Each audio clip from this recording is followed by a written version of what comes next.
Vivek 32 years కే brain tumour తో చనిపోయాడు. Tumour వస్తే చనిపోతారా? అసలు ట్యూమర్ అంటే ఏంది, అది రాకుండా ఎలాంటి ప్రికాషన్స్ తీసుకోవాలో నేను చెప్తాను చూడండి. యావరేజ్ గా హ్యూమన్ బాడీలో 37 ట్రిలియన్ సెల్స్ ఉంటాయి. ఎప్పుడైతే బ్రెయిన్ దగ్గర ఉన్న నార్మల్ సెల్స్ పెద్దగా అవుతాయో వాటినే ట్యూమర్ అంటారు. అది బ్రెయిన్ ట్యూమర్ కూడా అంటారు. మొత్తం 120 different types of brain tumours ఉంటాయి. అందులో ఒకటే గ్లయోమా. అదే వివేక్ కి వచ్చింది. వివేక్ కి స్టేజ్ 3 గ్లయోమా వచ్చింది. అది చాలా డేంజరస్. అది వస్తే బ్రెయిన్ కూడా ప్రాపర్ గా ఫంక్షన్ చేయదు. హెల్త్ ఎక్స్పర్ట్స్ ఏమంటారంటే గ్లయోమా ఏజ్ 45 to 65 ఇయర్స్ మధ్యలో ఉన్న వాళ్ళకి వస్తుందని.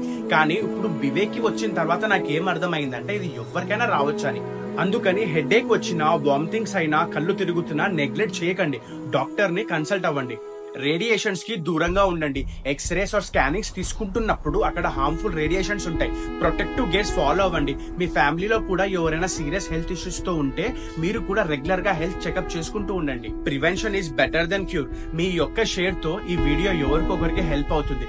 మిగతాది మీ ఇష్టం.